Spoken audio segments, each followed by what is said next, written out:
All right, so hello everyone. We have a pretty busy schedule for this morning, so we're going to get started right away. So welcome to this session on education, training, and simulation. I'm Jeffrey Frank from the University of Alberta, and I'm here with Dr. Mohammed Bilal, and we're going to be your chairs for the session.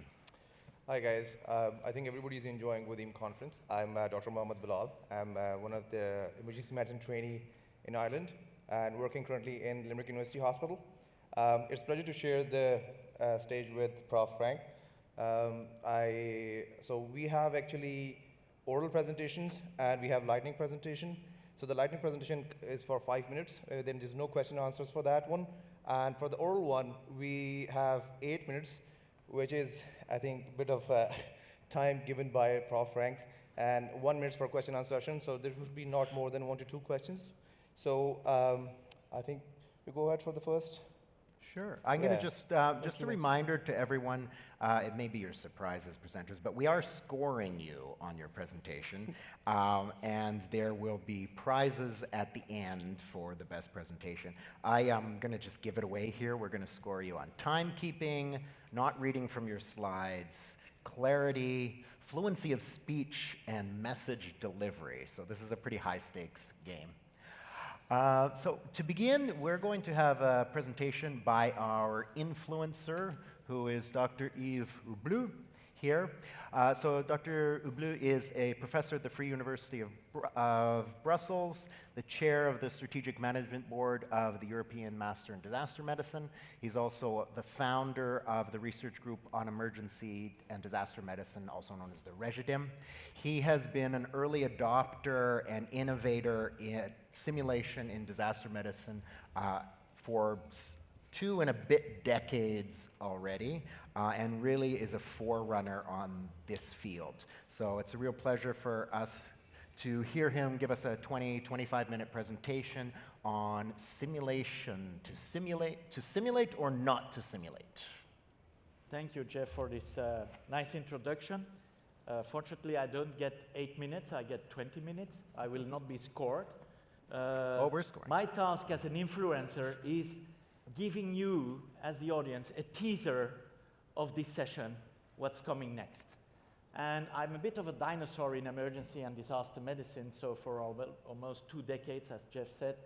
And one of my passions is, of course, teaching, education, and training in disaster medicine through the EMDM. And in that field, I'm very interested in novel technologies on education, so like computer simulation, etc., etc. And you see the word simulation there. So I just want to, in the next 20 to 25, max 20 minutes, I will give you some teasers on that subject as a kind of introduction to this session. These are my disclosures. As Jeff said, I'm chairing the strategic board of the MDM, and then I'm also chair of the scientific advisory board of a spin-off company, which I set up in the university in Brussels, where we developed like computer simulation training programs.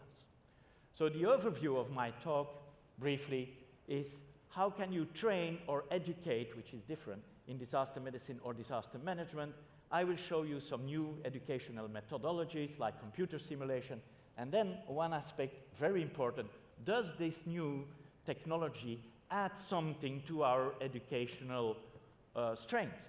So you can use new technologies, etc., but do they really add something to the gaining of the knowledge of the student? So the validation of those new techniques is very important. And I will show you some words or say some words on that. And then finally, chairing the research group in Brussels, I need to talk two slides on the research. Research is, you cannot do education without research and vice versa. And also in the research, we use simulation to get to our goals.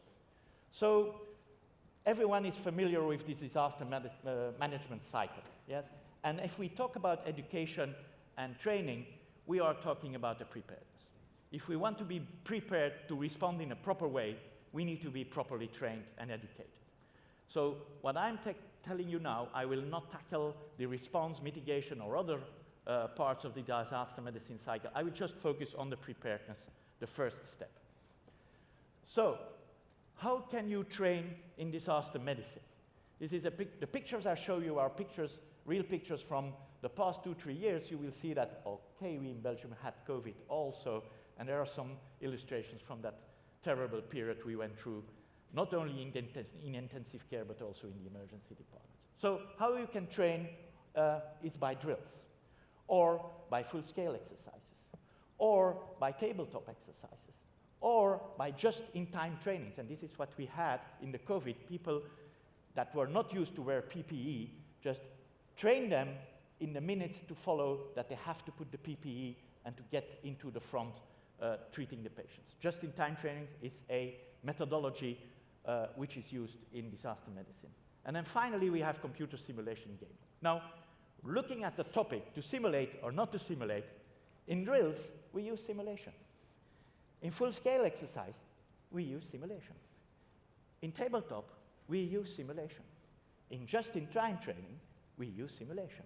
And in computer simulation gaming, the word is there, we use simulation. So the methodology of simulation is everywhere in the educational methodologies of disaster medicine. And for those who don't know yet, but there is a nice manual which you can freely download from the website of WHO, where is the WHO simulation exercise manual, and where you can find different types of simulation exercises, how to plan, how to put your learning objectives there, how to conduct the exercises, etc. I will not go into detail. Please have a look at the website of WHO, and you will find that manual. So, when I was talking about those 5 types, these are some pictures from the real life. This is a simulation exercise we just conducted in January, February 2020, 2 weeks before the lockdown. We were not aware that we would go into the lockdown. And this was a drill in my department where we were training like the bottlenecks on CBRNA decontamination, and as well a collaborative expert. The guys in the blue PPE are the military. They brought us the patients, and the guys in the green PPE were all emergency care nurses and doctors receiving the patients. So we were training on a civil-military collaboration in Siberian decontamination. This is an example of, and it was a simulation.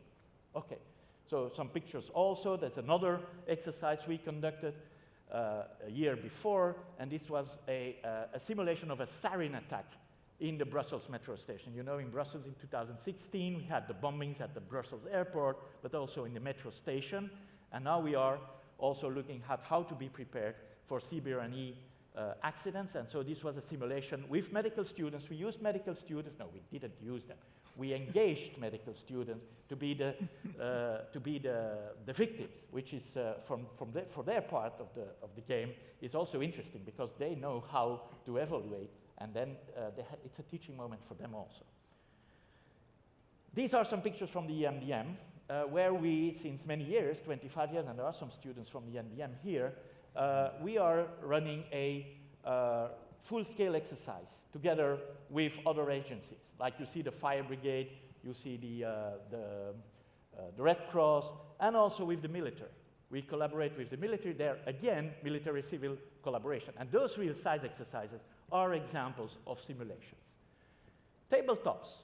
This is a classical picture of a tabletop we conducted pre-COVID, you see without mask, pre-COVID, where on plans, on a table, we run a pre-hospital scene and see how the students react on those managerial aspects.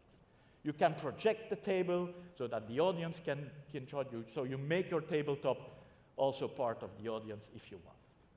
These are what is called the just-in-time trainings. These are real pictures from I think the 3rd wave of COVID in Belgium, where we had a terrible issue where we had already the vaccinated patients, the non-vaccinated patients, and we had to manage those 2 flows. And the problem was that the classical daily operations restarted again. You know, in the first waves, we stopped all the classical planned operations, and so we had actually no big issues on surge capacity in ICU, but when everything restarted again, then there was a big issue. And so our ICU was full also of the ordinary planned patients, and so at a certain moment there was a fear that there should be an overflow and patients needing ICU hospitalization would stay in the ICU. So we trained our nurses and doctors in, and you see it here, it's in the prone position. Because this is something new. I've been working also 11 years in ICU. Prone position is known to ICU specialists, but not so by the emergency specialist. And here one of my residents is playing the patient. So then she could really feel how it's to be put in a prone position by their colleagues. So nice, just-in-time trainings using a simulation. And then this brings me seamlessly to computer simulation. Computer simulation where we have virtual reality. It's very well known in the fire brigade. It goes also with AR, where in the game there are also already instructions that firefighters have to take, etc., etc. You know that AR, VR is also very well introduced into daily emergency medicine training, and also in disaster medicine training. There are computer simulation programs where you can, for example, simulate a pre-hospital scene, here a train accident, and here this is an example of the program we developed in Brussels, where you can build your own department, put your nurses there, put your ventilators, etc., and play a game, how to prepare your ED, how to adapt the surge capacity, etc.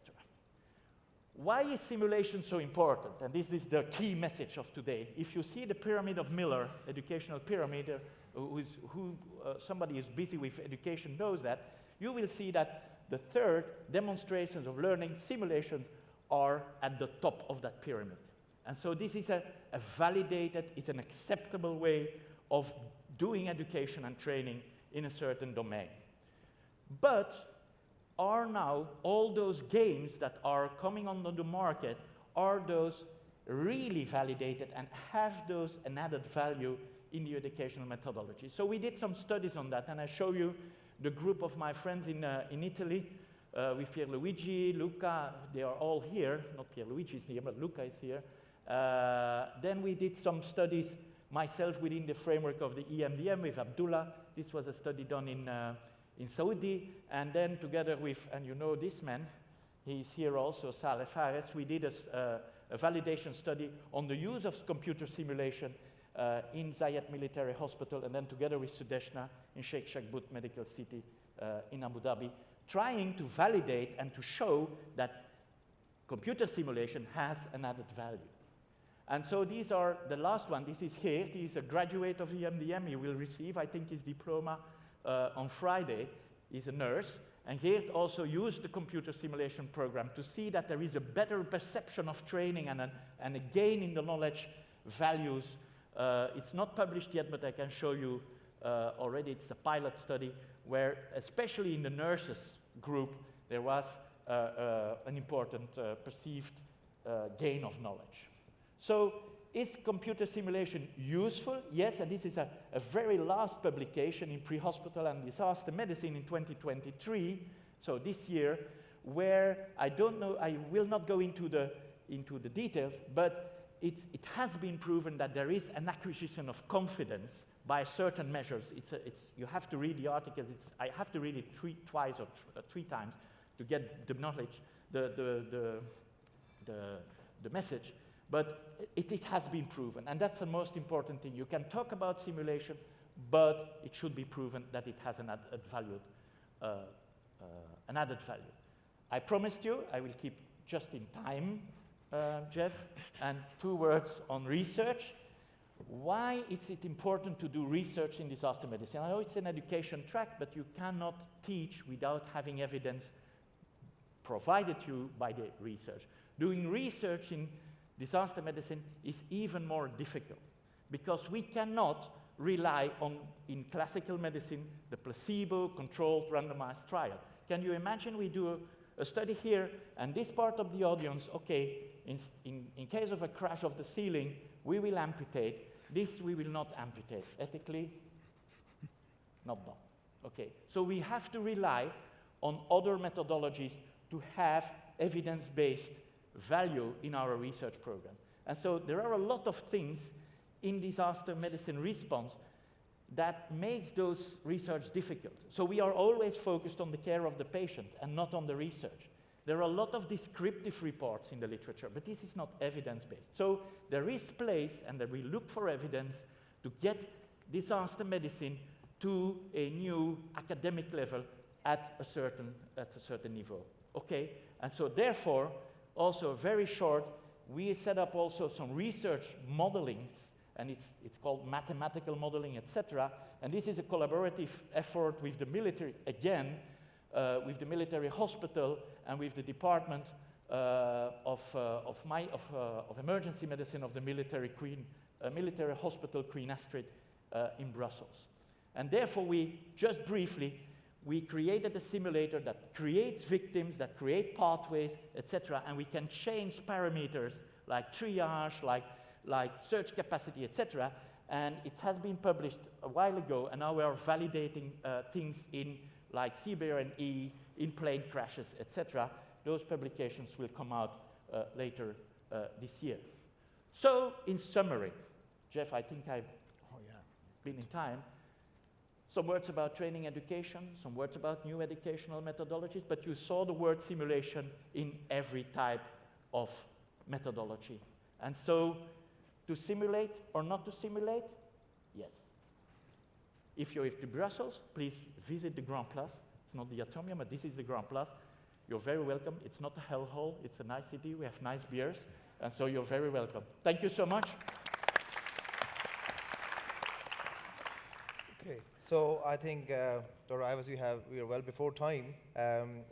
Thank you very much for your great talk. Now we are opening the floor for question and answer. You have at least 10 minutes. Professor Ives, do you want to come back, please? Yeah. Yeah, have a question and answer session. So. Okay. I thought I should leave the floor to the competition. So, okay. Questions? Yes. So anybody wants to ask any question? Any short or precise questions? Jeff will have a question, I know. I'll ask one. Yeah, Mick. I can't walk that far now. I'm too tired. If somebody is starting now with low resource, and this is their first steps, baby steps into simulation, how would you start? By means of technology or not? Both. Both. I would draw the parallelism to what we do in daily practice in emergency medicine. There are a lot of high fidelity tools, etc., that are very sexy, but that cost a lot of money, that you need proper training to do it, etc. But there are also a lot of low fidelity. And this has a negative connotation, low fidelity, but these tools are easy to use. So for me, if money is an issue, if time is an issue, etc., and you want to have your people properly trained in a regular way, use simple things. Tabletop exercises, drawing something on a sheet of paper, works perfectly. Tools that don't use technology, you don't have internet everywhere, you don't have computers. We think even in Belgium, sometimes when you run a class, that you say, okay, bring your computer. Then some students, they're a bit embarrassed and they come in the front and say to you, Prof, I don't have my computer today because we have 5 children and we have only computer and we have to share our computer. This happens also daily. So my advice is start with simple things, keep it simple, simple is beautiful, drawing something on a sheet of paper, but the most important thing is define clearly what you want to teach. So your learning objectives is and that your audience, your students, know what you will test, what you will learn. So that's my advice. Keep it simple, low fidelity things. Don't go always into the sexy technology because it has been validated, but let's see. Is this an answer on your question? Thank you so much. Aziz or Laura? Laurie? Ladies first, Aziz. Yeah. Thanks, Isa. I am so in love with simulation. I'm a graduate of EMDM, but I also recognize actually listening to you how biased I am and wonder how biased you are. And I'm fully biased. Yeah, so what I'm thinking is, because I've done similar things and had this, who doesn't improve after doing some sort of learning? So where's the random control where go and read SALT and whatever, and then compare to, a very expensive mass cache simulation one. I bet you the results will be the same. But where the difference, I think, would be and should be measured is the retention down the line. Yeah. Who's going to remember months, a Yeah. year, 2 years from now, I'm sure the simulators are, but I'm also biased. Yeah. But it's just that I know that personal experience, and that's what you're trying to emulate with simulation, has a stronger anchor in your memory. Yeah. So I'm That's- just wondering if that's evidence you've gathered. No, that was the last study. There it was proven that the retention of knowledge was long-lasting, okay? In one of the studies, I didn't show, but a first pilot study we conducted in the department showed also that the knowledge retention was longer, but the problem there in the study was, what is the control group? The control group was the group that received the teaching without a computer simulation. But there, if you have a good teacher with a passion, that can get the message through every brain, I think this is also a big value. It's maybe not evidence-based, it's like gray hair is eminence-based, but this is so important. But you know, eminence-based is also evidence-based, they said now. But that's a bias. And so for me, it's still a gray zone, like the hair, but I'm still convinced, and I'm biased as you are, that we should go on with simulation. But be careful, it's not a solution for everything. Is this giving an answer on your question or no comment? Okay. Aziz? Good morning and thank you for this talk. My name is Aziz Al-Brady. I'm a disaster medicine fellow at WADEM. I had a comment and a question. In a recent research that was done where they tried to describe courses, disaster medicine courses given in the US, they actually found that 99% of those courses addressed lower levels of learning on Bloom's taxonomy. So we're talking about remembering, understanding, rather than the higher levels of learning, which are being creative, and we can all agree that in a disaster you need that creativity to be able to face those unpredictable situations. Yeah. My question is, what would you advise educators who might not have extensive experience in medical education? How do they address those higher levels of learning when they're trying to develop tabletops or drills without the experience of having medical education in their past? Thank you for that question. This is the mission of the EMDM since 25 years, is trying to build a community of people. We are not teaching them the Holy Bible or the Quran or something like that. So we are sharing knowledge, and we try to transmit the message to our students that there are several methodologies according to the system wherein you work and according to the competencies of the people where you work that can be used in training. But my advice on your question is start with the basic things. And maybe we should put more efforts in rather than organizing high-end, high-level, managerial, etc. courses, let's go and say for basic disaster management, education and training for the public, for professionals, and connect this with an educational methodology. This is not so difficult to do, but we should, those who need to teach or will teach, and I think there are people that are engaged enough and passionate enough to teach and that have probably the capacity to do that, to give them the basic things that they should know. Defining learning objectives, and especially how to evaluate your students. Because if you do a bad evaluation, this gives a negative connotation to your students, they will drop off and they will not teach anymore, etc., etc. So my answer to your question is start with the basics in the training, but also starts in giving some people who are interested in giving education and training some basic knowledge on learning how to create a scenario, learning objectives, etc. So maybe these courses, they exist, but not in general. We try to do something, Jeff can approve that we try to do this. This is the EMDM is more strategic, it's not basic, but there we at least we teach our students how to set up scenarios, how to do research, that's Jeff's passion, the research, and how to set up that from the basic up. Is this an answer on your question, Aziz? Okay, thank you so much. I think There we'll was a just take, question here. we will take only the one last question because we are short of time. So just one question, and I think we have only If 4 I minutes start left. talking about a passion, Just a I short one, don't look please. at the time. Professor, thank you for your talk. I have a question. Where is Eric? Where is He's he? right in the middle. Where? Here on the top here. Oh, there. Okay. Hello, I heard of Professor. it. Okay. Hi, Eric. Could you speak a little bit how to build realism into these simulations?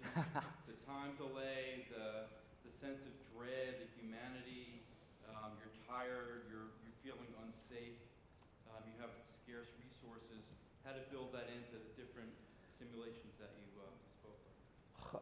There are different methodologies to do that, Eric. If you use a computer simulation game, okay, then you should go for hybrid things. So bring noises, etc., other things. So we run exercises where everyone was sitting in a nice classroom, etc., but we put on Metallica, we put on Guns N' Roses things, and open the windows that they had to put so that the real life is there, sirens of ambulances, etc. This is putting reality one way. The second thing is developing in developing your scenario, you should, as a developer, this was also an answer to Aziz's question, is those time constraints, okay, in computer simulation, you can introduce a time delay before, for example, sending an ambulance. And you send the ambulance away to the hospital, that ambulance needs time to come back. And then you can say, okay, there's a traffic jam on the highway. And so before you get the ambulance again available in your scenario, so you can introduce those kinds of realism. What we are now testing with the military is, and that's in daily emergency medicine training, we are looking at skills decay and looking in hostile environment how to train people. And so military, they do that. They are used to do that in the combat area.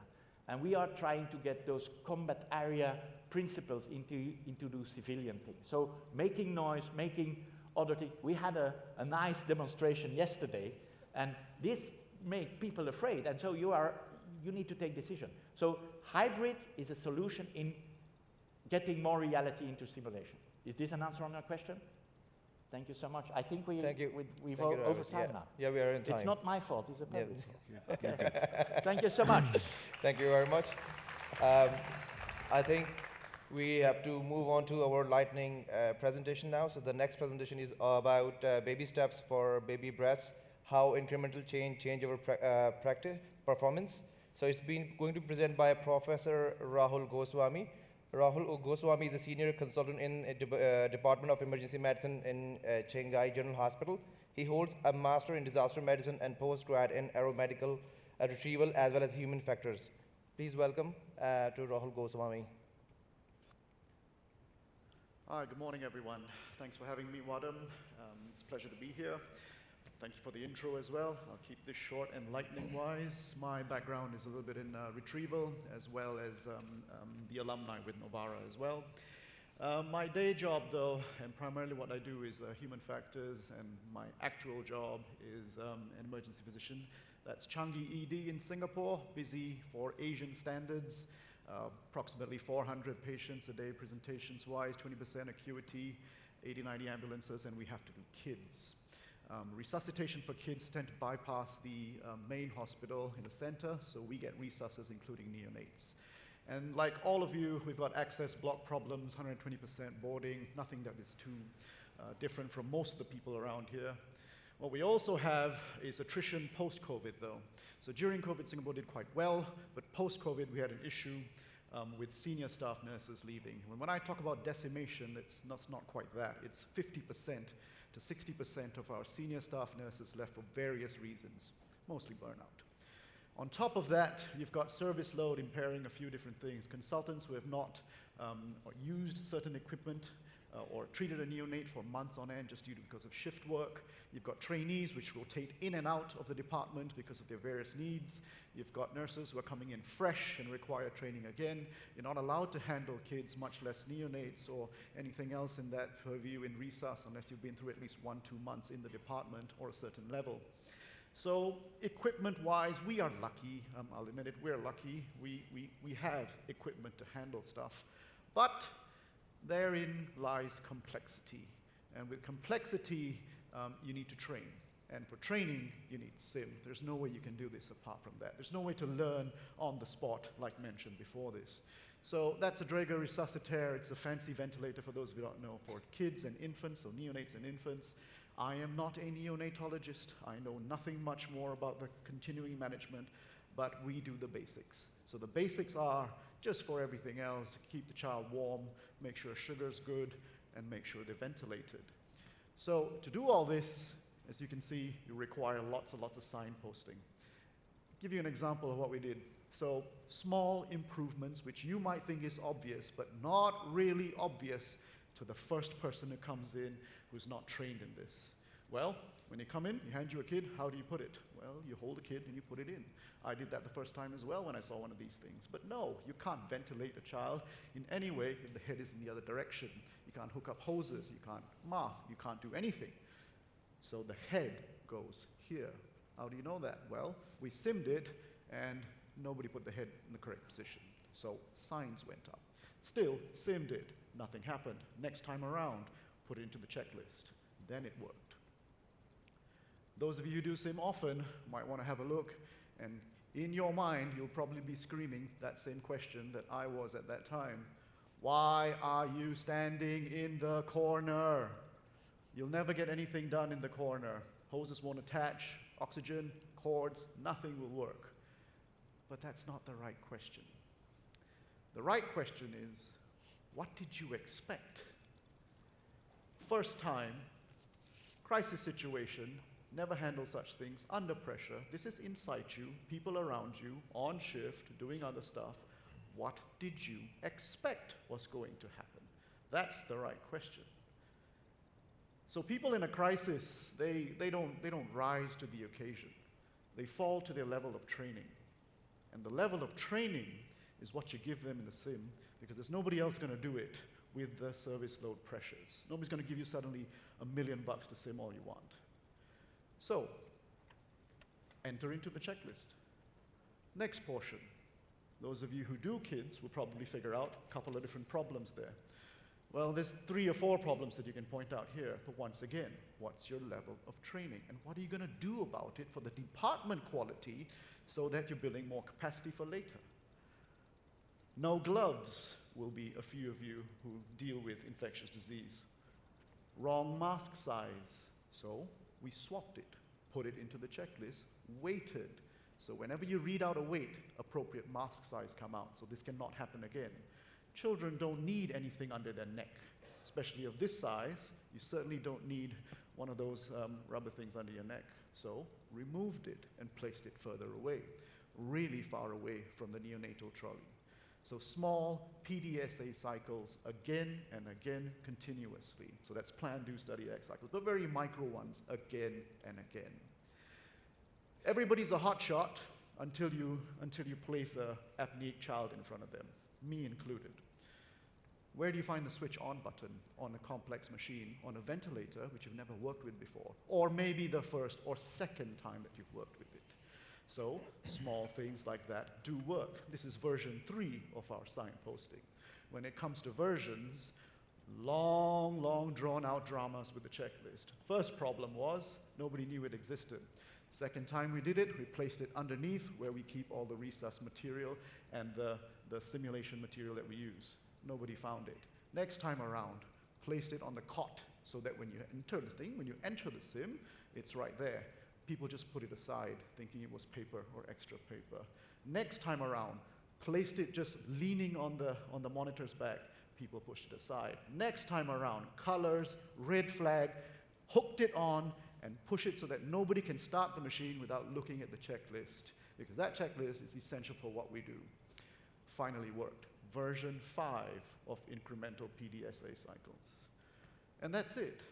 When you deal with something so complex and not really intuitive, I wonder how much human factors went into this, because there's no, thanks a lot, Draeger, wherever you are, no actual millimeters per Hg, no unit markings, no signs, no intuitive way of doing things. It's not as intuitive as an oxylog, so we did it ourselves. This is also version 2 or version 3 where we put things from feedback, not just from people on the floor, but every sim that we did after that. Putting up into our checklist, we also got feedback that the numbers which you put it to are not synced with the checklist. So sync with the checklist, because we use that as a primary form of instruction and operation during such crises, or every resuscitation that we do. So numbers sequentially now adjusted so that everybody knows you start off with this and it's there synced on what you're actually doing. So basics, ventilate the child, keep it warm, etc., etc. So I'd love to go all full Star Wars on this and say this is the way, but no, this is our way. Basic, small, incremental steps, continual audit all the time, in situ, low fidelity, worked for us, and hopefully it might work for you. Thanks for listening. Have a good time. Thank you very much. Thank you, Dr. Rahul. Okay, so our next lightning presentation is by Deirdre Breslin. Is Deirdre here? Oh, sorry, we have a stand-in presenter. Who is going to be giving, sorry, your name? Well, maybe we'll get you to introduce yourself when you're up at the mic, but we are going to be talking about exploring Irish faculty members' experiences of delivering a multimodal medical education course in a resource-limited environment. Good morning, my name is Rory McKenna.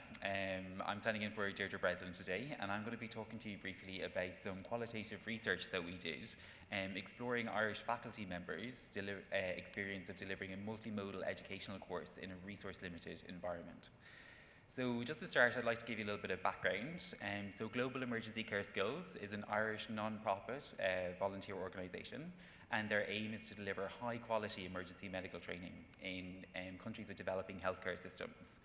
In November of 2022, 11 Irish doctors formed a faculty who travelled to Naibondo in rural Kenya to deliver a 5-day training course in emergency medicine training to 26 participants who were local healthcare practitioners of the area.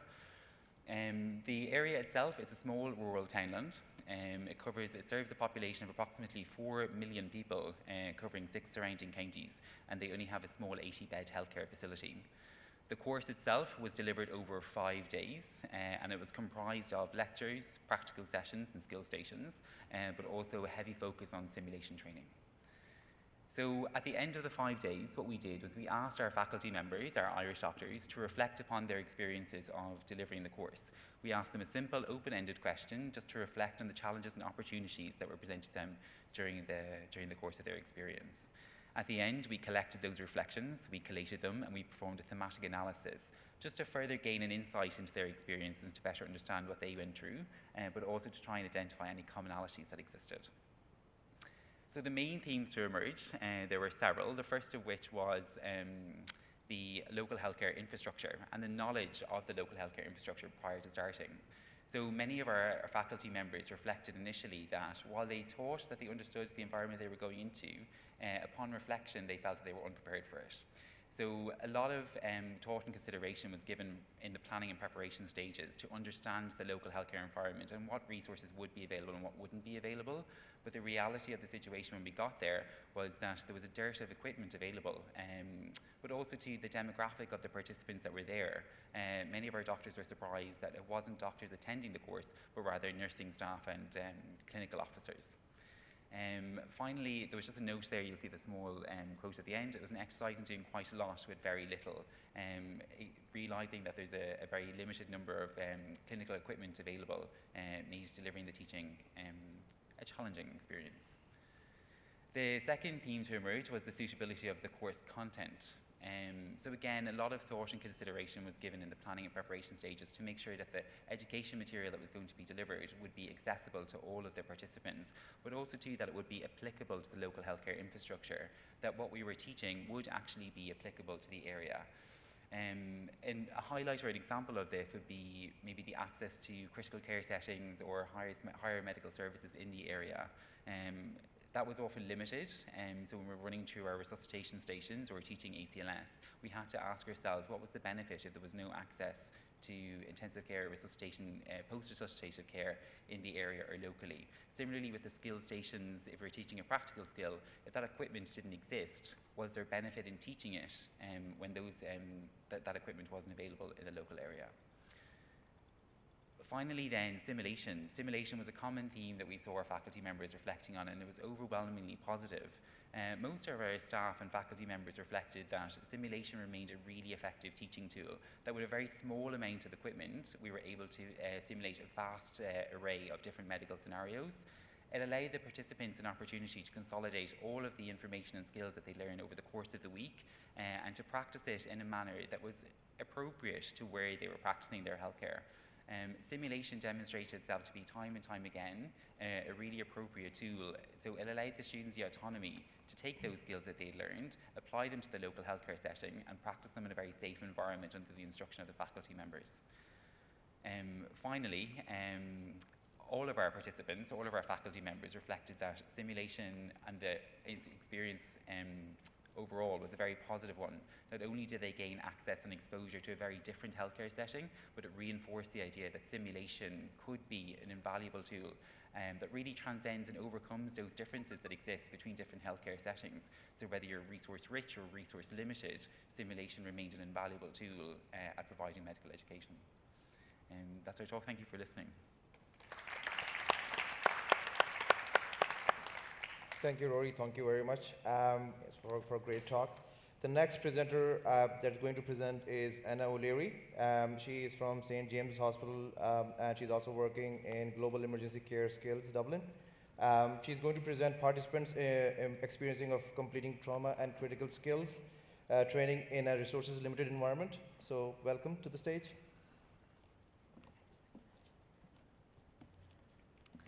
Thank you very much for having me. My name is Dr. Anna O'Leary, and I am an emergency medicine specialist registrar. I will also be talking to you about our experience in Kenya from a little bit of a different perspective this time. So as Roy has just been talking to you about the faculty's experience, I'll be moving on from that and explaining how this was fed back to us from the participants' perspective. So specifically to do with the participants' experience of completing trauma and critical care skills training, and this, as I said, was done in Naibondo in Kenya. So Roy has already discussed this is Global Emergency Care Skills. It's an Irish NGO founded by Professor Jean O'Sullivan, who's in the audience today, in 2008. This organisation has completed 11 successful training programs throughout Africa since 2008, and the most recent one of which was in Naibondo in Kenya in 2022. So just briefly, in terms of what was actually involved, as Roy has said, there were 26 participants, most of whom were clinical officers, doctors and nurses, and there were 11 Irish doctors.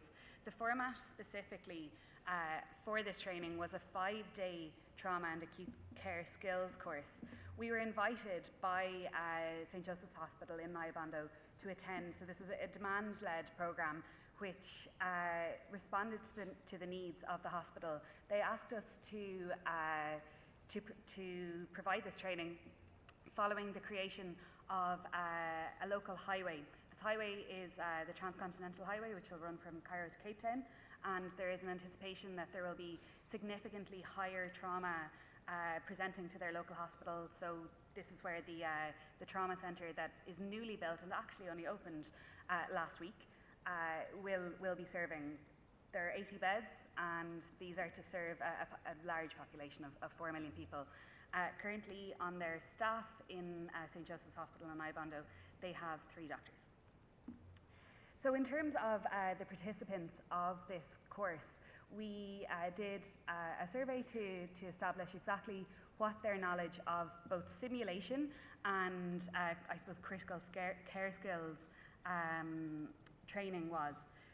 What we were quite interested to learn was that over 2/3 following their final qualifications after leaving high school, whether this was through clinical officer training or medical school or nursing school, nearly 2/3 had no formal trauma, airway, or skills-based stations. And in terms of their experience of managing these emergencies, over 2/3 claimed that they had actually experienced these emergencies. For example, 63% had experienced airway emergencies in their clinical practice, but nearly the same amount had no formal training on this. So this was quite clearly a need which had been identified by the local hospital, which is why they asked us to come in and deliver this training. So in terms of the methods, as Roy has alluded to, it was a three-pronged approach in terms of didactic programming, which was short, sharp lectures, and then we moved quite quickly into skills-based stations. And following that, the culmination of the knowledge from both the didactic and the practical skill-based sessions were delivered in a simulation format. Again, there were adaptations to accommodate local practice in the knowledge base, and in this we focused very much on trauma, but also on medical emergencies, pediatric-specific concerns, and specific skills-based stations. But this was done in line with an evidence-based curriculum that was tailored to the local needs and resources. So what did our participants think of it? Well, it was very encouraging to hear the responses of these participants. This was done both in a free text survey and also in a specific binary survey that was completed at the end. We were really encouraged to hear that everybody who had completed the course demonstrated an improvement in perceived competence, comfort, and also confidence in formal trauma and resuscitative skills. There was 100% concordance in the belief of simulation as a teaching method and tool. We spent our final day of the 5 days heavily investing in a train-the-trainer model with the idea to leave the environment that we were working within a lot more self-sufficient with regards to providing these skills on an ongoing basis, especially now as they open their trauma centre and continue to gain new skills, new staff from the area. And I'll leave you with 2 quotes that I found that explain it a lot better than I, in my own words, would be able to. One of them comes from Dennis, and he said, as per now, he was a staff nurse, he said, as per now, I am very confident that I can manage a patient in a trauma. I have the capacity. Capacity building and local knowledge and experience was one of our key goals in delivering this training, so that was really encouraging to hear. And then finally from Cynthia, who is a nursing officer in charge of the Mercy Mission Health Centre, which was a nearby health centre also. She said that for me, these past 4 days have been very fruitful because of the simulation method. When I see, I learn. Thank you for listening. Thank you very much for a wonderful talk, Anna O'Leary. I think because of the short of time, you have a lot of question and answers, but you can grab them in the lunchtime. We're moving on to the next lightning presentation that's going to be delivered by Samantha or Noll. She is going to present an integration of simulation-based exercise and practical skills into a public health emergency management curriculum. She is from University of Colorado School of Medicine, and she's also working with Colorado School of Public Health, USA. Please welcome. Thank you very much.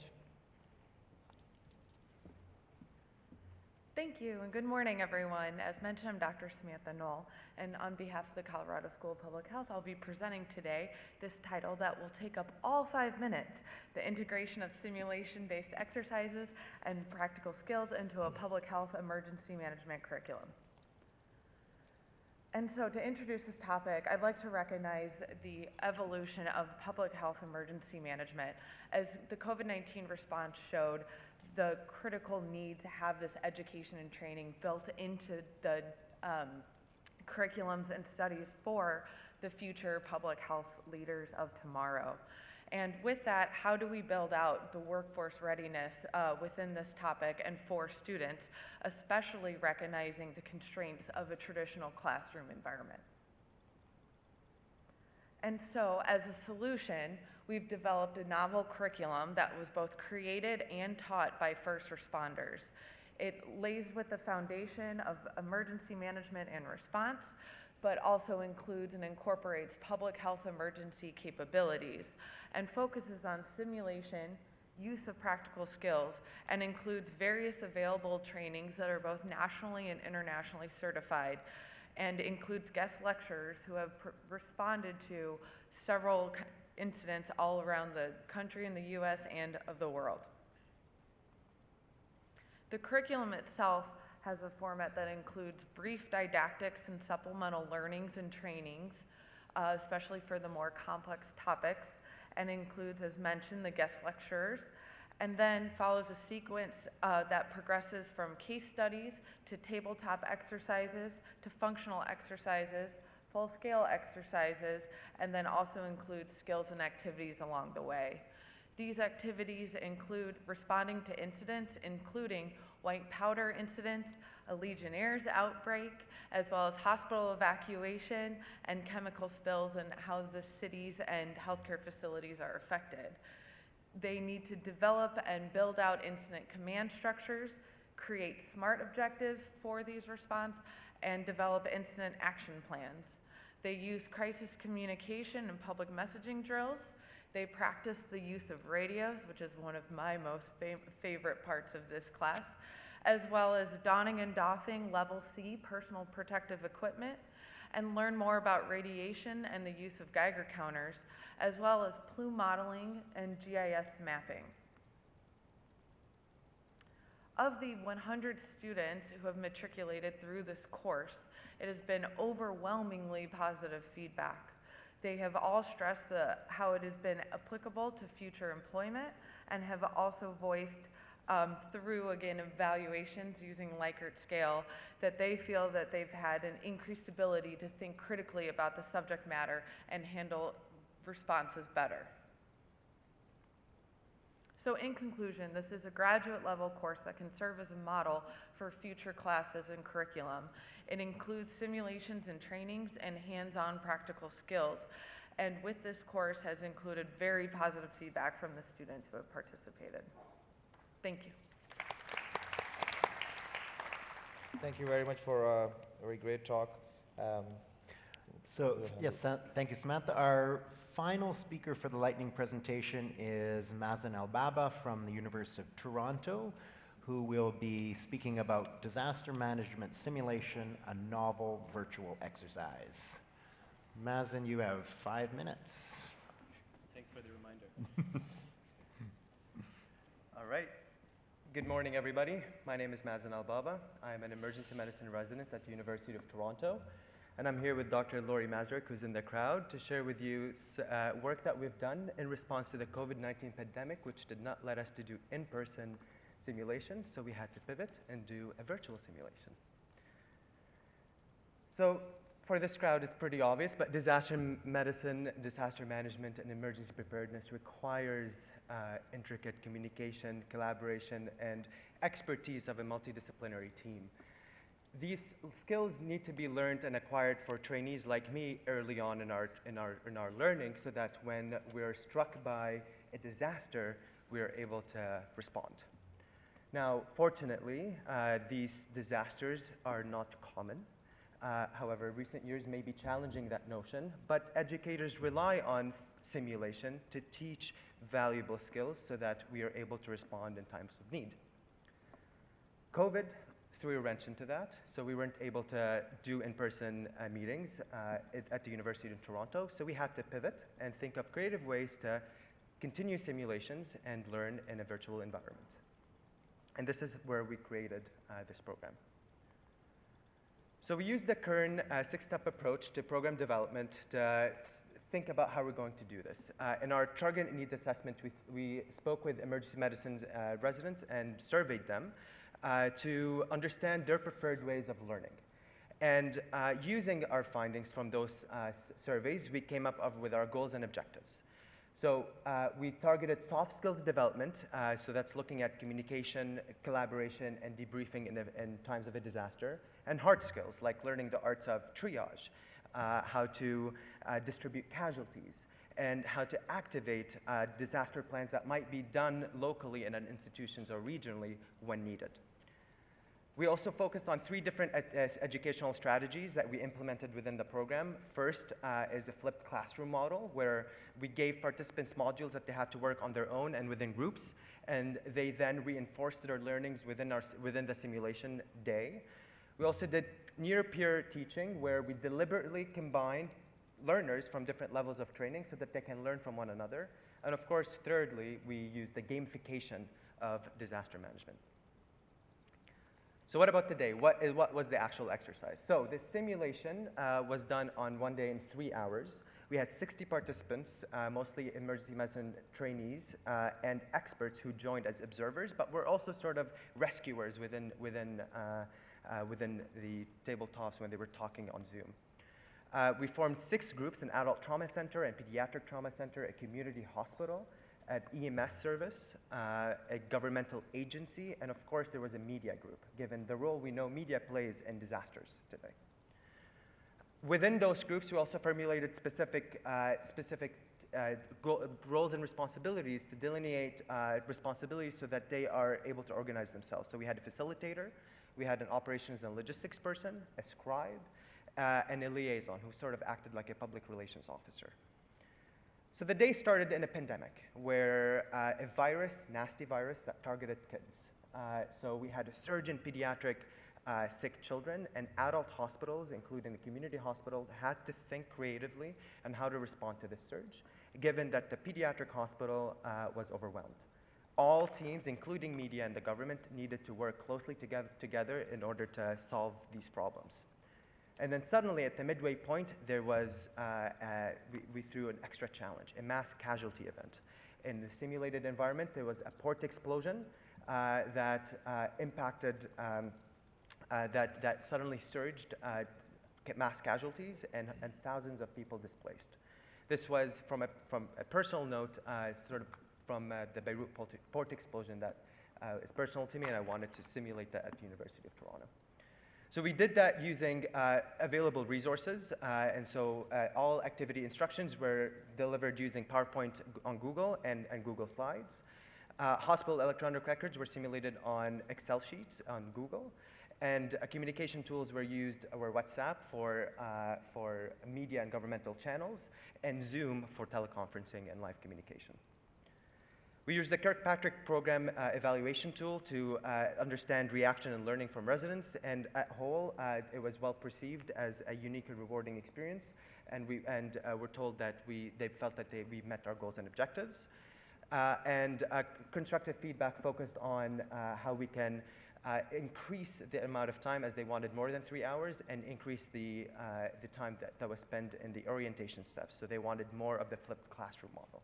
And of course, they wanted in the future to have more of a collaborative experience with a multidisciplinary team. They wanted nurses, firefighters, paramedics to be on the table so that we can have a more realistic multidisciplinary approach.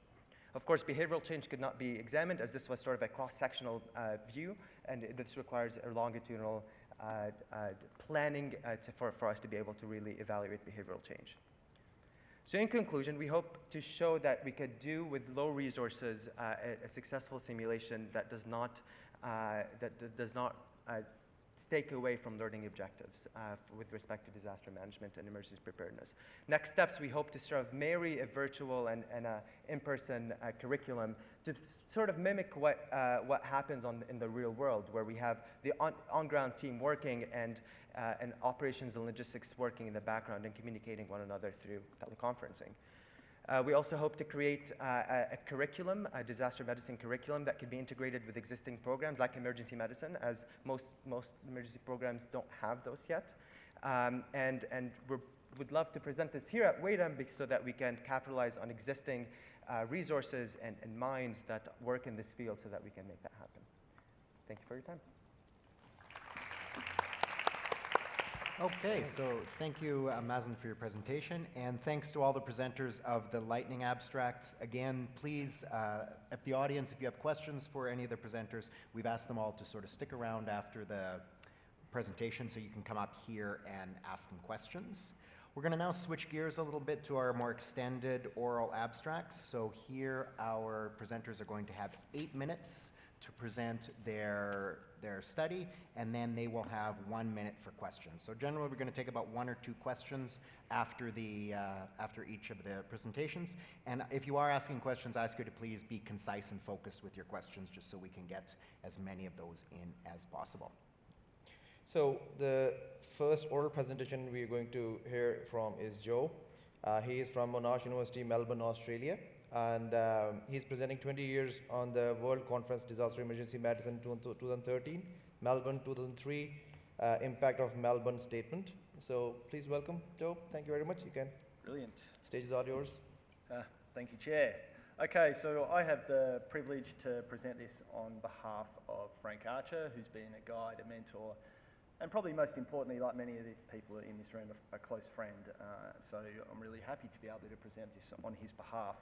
And as the Chair said, I'm talking about 20 years on from the Melbourne Congress, and in particular the impacts of the Melbourne Statement that was driven from that Congress and other Congresses following that, and give a bit of a perspective of whether or not we've actually improved what we developed and put in place, and maybe some reflection on where we can go forwards coming out of the Island Congress too, and with a bit of a focus on education and training, which is the theme of this session.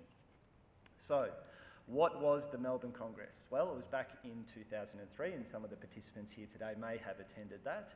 And out of that, 5 actions were developed, and 20 years later, here we are in Ireland, and maybe we could consider something similar for the future. The method that was undertaken was essentially a desktop review. We took all of the statements that were gathered at that point in time, the actions that were progressed that came out of that, and then did a bit of an evaluation of what did or did not happen as a result. So the overview, it followed Osaka and Lyon back in the early 2000s. There were 6 organisations that were involved, a multitude of advisory committees. We had over 800 registrations, which was really good given the time and circumstances and what was happening in the world at that time. And like we face in the contemporary environment at the moment, there were a number of large-scale incidents that were occurring around the world that were informing some of the thinking around disaster medicine and disaster management. The scientific program was developed internally, like we do right now, with a number of task forces, and it was a key moment in time around the production by Nutt and Marv around the guidelines for evaluation and research, the very first volume that was launched at that Congress. But we didn't make any money. So there were some lessons that came out of that in terms of how we need to run congresses and what we want to achieve at the end of them. So what was the statement? Well, there was there was 8 statements in total that informed the current state of play regarding disasters and what we felt were the impacts associated with that. And following that, 5 statements of what we will do coming out of that Congress to try and improve our knowledge and understanding around disaster management. And as highlighted in this slide, there was a real focus around international standards and best practice, and then how that would lead forward into the future and what would follow up at the next future Congress. The real focus came out of the educational subcommittee. It was co-chaired coming out of Melbourne, which was reflective of the Melbourne Congress, and looking at those international professional standards. There were a number of meetings, and the output of that was an international guideline and standard for education and training to reduce the consequences of events associated with disasters. That was presented in 2005 and became a formative piece of work. Unfortunately, that newborn guideline failed to thrive. And like we see often, well, all too often, sometimes we get research out there, but how do we get that research into practice? How does it then inform what we are going to do as practitioners and establish improvement in disaster medicine and disaster management?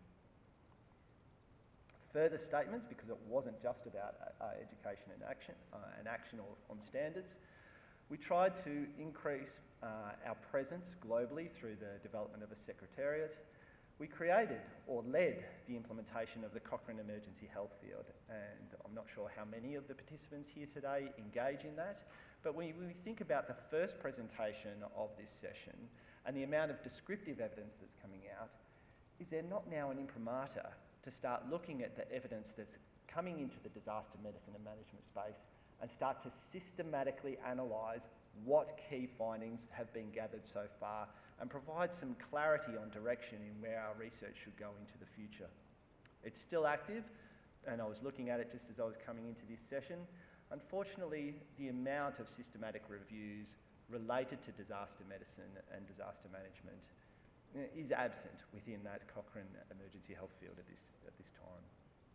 There was the development and implementation of the first chapter of WADEM, the Oceania chapter, which still exists today, and there was the ability to inform national practice in Australia following on from the work that was done at that time.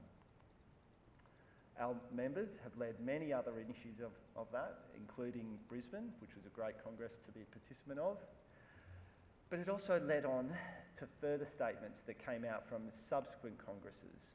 There was the landmines and children in disasters, and we know now with the implementation of societal hazards under the most recently released technical report from the UN that the remnants of war is now a declared hazard under disaster management measurement coming out from UNDR right now. And one could possibly say that the forerunners to the position statements out from WADEM at this time were led by the outcome statements of WADEM congresses. And is it now timely to be able to bring those outcome statements back into the arena of WADEM, how we continue into the next congress, and more importantly, how we take the work that's been put into place to develop a consensus view on what we should do and implement that and evaluate the outcomes from that. Thank you very much for your time. Thank you, chairs. Thank you, Joe, for your wonderful presentation. So we're opening the floor for questions. We have a few minutes left, so we can utilize that. So anybody wants to ask any question from Joe? Excellent. Oh, Yeah. Viv. Hello, Viv. So I'll speak very loudly. Project. Project. Joe, what do you think are the key impediments to not having got the traction that we would have hoped for around the Melbourne statement? What do you think are the biggest impediments? The biggest impediment to the progression of the implementation of the Melbourne Statement. And this is a personal view, so I couldn't say it's right or wrong. I think we're very good at producing statements. I think we're very good at developing a position and a belief. I don't think we're quite so talented at then putting that into practice. I saw some really good presentations over the last couple of days, and even right now, around education for people engaged in disasters. And I had a view, and I'll put it forward in a different session, that I feel that if what we've experienced recently does not give us the sense of urgency that disaster medicine and disaster management is a key mandatory requirement of all healthcare practitioners, how do we possibly expect to be better in the future? At the moment, the majority of disaster health education is postgraduate, so it's an add-on. Why is it not a core competency? It has been a core competency for the last 3 years of every healthcare practitioner. Why are we now ending it? Do we not believe there's not going to be another disaster? That's, and I'm starting to soapbox, Viv, so I'll pull myself back now. But, yeah. Anybody? All right, I've got two big hitters at me now. May I add to that something? I think as healthcare workers, we are the secondary responders. If and I'm fully agree, Joe, that I'm frustrated that we have ideas and then not get into practice, because sometimes we forget people that are involved, like first responders, we forget them, and they are the first on the scene, they can implement what we think should be the goal, and then we should not forget the public. I think there are initiatives to put trainings into education programs in graduate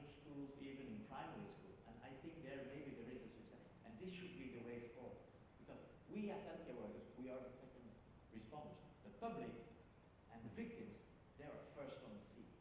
That's maybe a visionary thing. I don't want to be a visionary. I'll just take the last question if somebody wants to ask that. Or we'll end up the session. Okay, thank you, Joe. Thank you very much for your great talk. Thank you very much. So we move on to the next oral.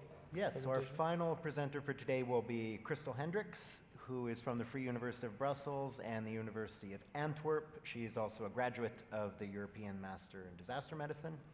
She's going to be speaking about quality of hospital disaster plans in Belgium, evaluation research, development and content validity of a questionnaire to define the quality key performance indicators influencing hospital disaster preparedness, a modified Delphi study.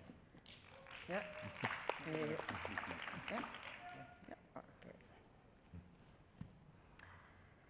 Good morning, everyone. I will present you the results of this study concerning hospital disaster preparedness. There is no conflict of interest. Many Western hospitals have disaster plans, but emergency assessments still show a lack of sufficient knowledge of concept and procedures. And for sure, big differences in preparedness between hospitals. Even in Belgium, 35% of the hospitals had no administrative approved hospital disaster plan. Disaster risk management nowadays should be an integral and necessary component of disaster care. In Belgium, our government decided to offer a national strategy document to guide the hospitals in making up their hospital disaster plans. The task forces committed to the drafting of the national template made it possible to implement new legislation. But despite the national template and the new legislation, significant gaps still remain even in basic requirements. Like alerting procedures, first response teams, risk analysis, proper PPE, and testing the implementation of the national template in Belgium and the current legislation concerning hospital disaster management is necessary to guarantee the quality and continuity of the implementation process. Also, the position of the hospital disaster coordinator incorporate in our Belgian legislation since 2017 and responsible for awareness, preparedness, coordination and quality assurance needs improvement. Existing literature and research usually focus on external disasters about doctors and nurses, but there is an urgent need to focus more on the whole healthcare team. Existing checklists and conceptual frameworks are mostly general guidelines, so there still is no consensus on a standardized, comprehensive and reliable tool to measure hospital disaster preparedness. So this study aims to develop an evaluation tool to measure if hospitals are well prepared or not. Meanwhile, to evaluate if a structured system, like a hospital incident management system, is anchored within the hospital, and if there is any improvement of the establishment of the hospital disaster coordinator position. About the methodology, we performed evaluation research to evaluate policies on the hospital disaster plan and to test these on their quality on the field of action. With first a document analysis of the relevant documents, and on this basis we created a semi-quantitative questionnaire, provided with a scoring system and additional space to share comments as preparation for a modified Delphi method. To compromise reporting bias, the questionnaire should be completed by the 4 major healthcare staff groups within the hospital, and specific questions were also added concerning the position of the hospital disaster coordinator. To establish evaluation, we created a 7-point Likert scale as seen here below on the screen. To obtain expert consensus, we performed a modified Delphi method, a policy Delphi. This procedure focuses on all possibilities and views of a technical topic. The panel consisted out of 3 groups: the research team, who was responsible for the creation of the questionnaire, the task group for the scoring process, and the pilot group had to check the accuracy of the indicators.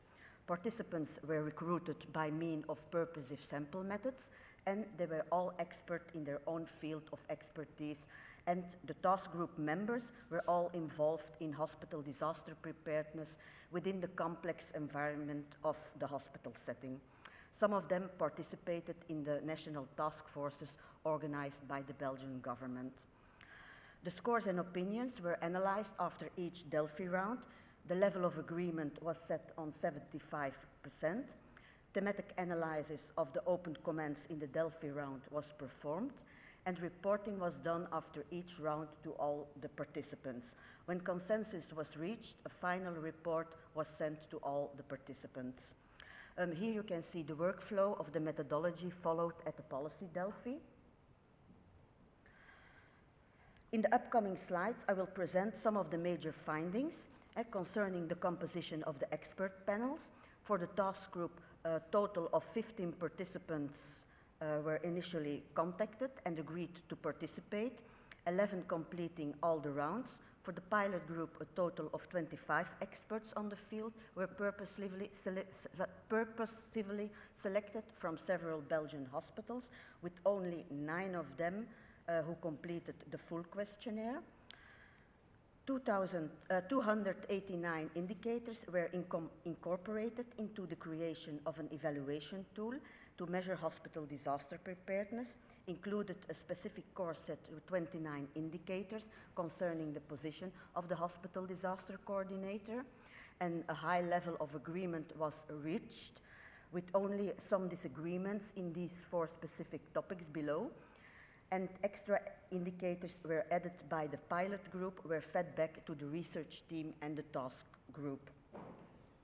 Thematic analysis of open comments identified that the questionnaire was extensive, detailed, well substantiated, and the Likert scale made it possible to go fast through the questions. The hospital disaster coordinator was identified as not taken seriously, only important if needed for external purposes like inspection services and accreditation, and also that there was no involvement in budget calculations for the coming years to go. This was the final version of the questionnaire highlighted. Here you see highlighted the 5 main themes and the several sub-themes of the questionnaire. The most important limitations were the period during the corona outbreak and a last-minute lack of participants.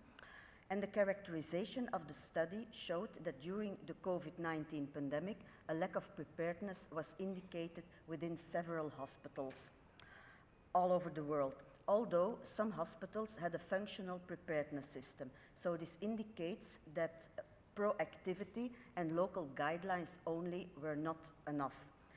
Some studies indicated that most topics are only associated with 3 elements of search capacity: staff and system, but not with space, the facilities and infrastructure, which can be a major obstacle by handling an emergency situation in a hospital.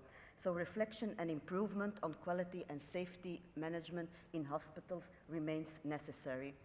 Health worker safety is patient safety. The major conclusions were that expert consensus was attained, the key strength of the present analysis and the development of the key performance indicators was based on the experiences of the sample of experts of our country, and the indicators were considered relevant and immediately implementable. If the implementation of these key performance indicator is met, we can state that the hospital incident management system is established within the hospitals.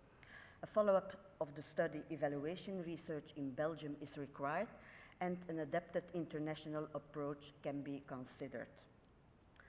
And finally, a word of thanks to the following persons and institutions, and thank you all for your attention.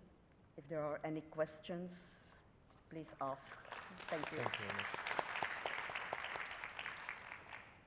So we have time for a few questions, if anyone has questions. Laurie Mazurek.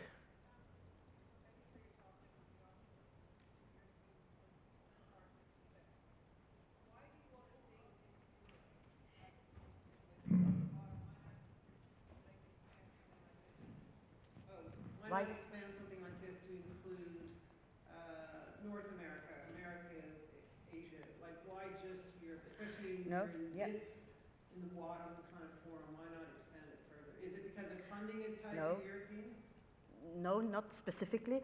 The idea was to first create something identical for Belgium and then to expand it to Europe.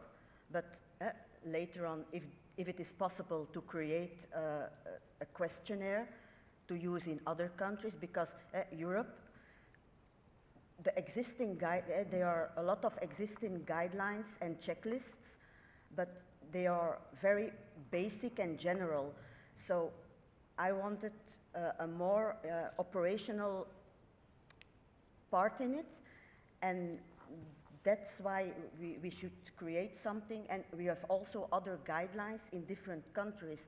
So if you can create a checklist with specific questions who can be good for as well as Belgium, as well as Europe, as well international, and you can create some questions specifically to a country where with a team in a country, like if the laws are different or if there are other guidelines, that you can create one checklist as one whole part and then create specific questions to that specific country. That was a bit the idea of all. Okay, I think we have time for one more question. Thank you. Excellent presentation. This question is about accessibility. I'm over here. Yeah. It's about accessibility, and this question actually goes to every single speaker that I've heard today. With the work that you've all presented, can you talk about or explain to me afterwards, if you don't mind, to what degree have you included thinking about people with disabilities and accessing people with disabilities in your work? Yeah. We are based, the hospital incident management system is the basic of the hospital disaster plan we used. So considering the hospital incident management system is starting with preventive measures and prevention. So you start with the risk analysis, and that's the basic of all things. So you visit the departments, you visit the working of the departments in your hospital, and there you have to define who is working there, what is happening there. And so you can see if you have a specific administrative department who have a lot of people in a wheelchair, for example, or other things. So you have to implement that in your risk analysis. So people, employees are known who has a disability or something. So every specific issue should be analyzed in your risk analysis. And yeah, that's the basic of all, like Professor Hubloue also said in his presentation. You have to start with the basics, and you can do a lot for exercises with a plan on a piece of paper and go on like that. Is that sufficient? Thank you. Okay, thank you very much, Crystal. And so that concludes our session, Education, Training, and Simulation. Thanks to WADEM and the local organizing committee for having us here to host this. Special thanks to all the presenters for taking their time to present their work, and really thanks to all of you in the audience for coming out here supporting the presenters. We've asked the presenters to spend a little bit of time down here at the front, so we're going to conclude the session, but please feel free to come on down and ask them any questions or share your experiences. Thank you, everyone. Thank you very much. Thank you very much. I think that's the lunch time now. And it's lunch.